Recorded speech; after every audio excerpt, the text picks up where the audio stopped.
কোথায় যাচ্ছি আমরা? বাইক আনতে যাচ্ছি। কত বড় ডোসা খেতে পারবা তো?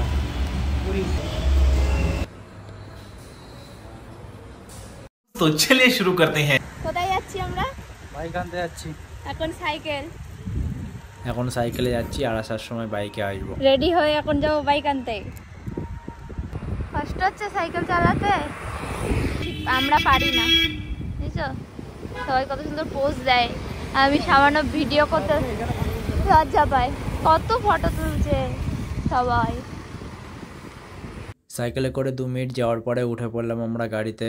আমাদের যিনি মালিক উনি আমাদের নিয়ে যাবে শোরুমে। গাড়ির ভিতরে গান চলার জন্য সাউন্ডটা বন্ধ করে দিয়েছি, নাহলে কপিরাইট দেবে। গাড়ি করে যেতে এখান থেকে প্রায় 5-7 মিনিট লাগবে, তারও বেশি হয়। যাওয়ার আগে একটু খাওয়া দাওয়া হবে আমাদের। আর এই যে আমরা দুজন সেজে গুজে বসে পড়েছি গাড়িতে। বাইরের দৃশ্যটা দেখো, গাছগুলো দেখো কি সুন্দর লাগছে দেখতে। এই ব্রিজটা দেখার মানেই আমরা অনেকটা চলে এসেছি, আর কিছুটা গেলেই আমরা আমাদের গন্তব্যে পৌঁছে যাব। যেতে যেতে হঠাৎ রাস্তার মাঝখানে ট্রেন লাইন দেখে আমার তো বাড়ির কথা মনে পড়ে গেল, আমাদের ওখানেও এরকম আছে। তো অবশেষে আমরা একটা রেস্টুরেন্টে চলে আসলাম খাওয়ার জন্য। আর এসেই অর্পিতা নিয়ে নিয়েছে একটা বড় একটা ডোসা। এত বড় ডোসা দেখে অর্পিতাকে জিজ্ঞাসা করলাম খেতে পারবে কিনা, ও তো হেসেই বলে দিল হ্যাঁ পারবো। যাই হোক, আমি কোনোদিন ডোসা খাইনি, তাই আমি 2টো পরোটা নিয়ে নিলাম। আর এখানে রেস্টুরেন্টে পরোটা দেওয়ার স্টাইলটা দেখতে পাচ্ছ, কলা পাতার উপরে 3টে বাটিতে, একটাতে সবজি তরকারি, একটাতে সাম্বার, একটাতে কি দিয়েছে আমি নিজেও জানি না। যাই হোক, পরোটাটা আমার ভালো লাগে তাই পরোটাটা আমি খেয়ে নিলাম।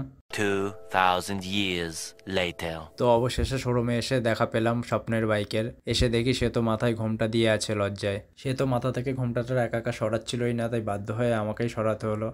আর এই দাদা বললো আমি ভিডিও করে দিচ্ছি, এদিকে আমার বউও ভিডিও করছিল। তো ঘোমটাটা সরানোর পরে দেখতে পেলাম তার আসল রূপ। मौसम तो ऐसा लग रहा है दिल गार्डन गार्डन हो रहा है, बहुत मजा आ रहा है यहाँ पे।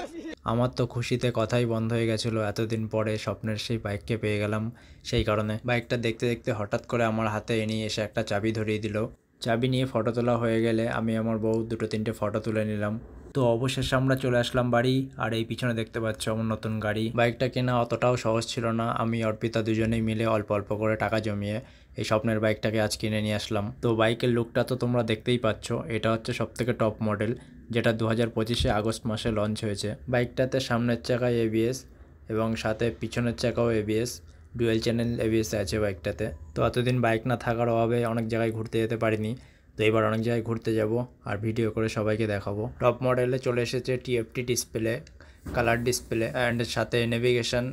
আমি ফোনের সঙ্গে ম্যাপ কানেক্ট করলে আমি বাইকেই দেখতে পারবো যে কোন দিকে যেতে হবে, ডান দিক না বাম দিক। এই ফিচারটা আমার খুব ভালো লেগেছে, কারণ আমি এখানে তেমন কিছু চিনি না, তো এটা আমার খুব কাজে আসবে। তো ভিডিও শেষে এই যে বাইকের লাস্ট লুক, ইয়ামাহা MT-15। এইবার খুব তাড়াতাড়ি অনেক ভিডিও আসবে, অনেক জায়গায় ঘুরতে যাওয়ার ভিডিও আসবে। এবার আবার দেখা হবে অন্য কোনো ভিডিওতে। ওকে, বাই বাই।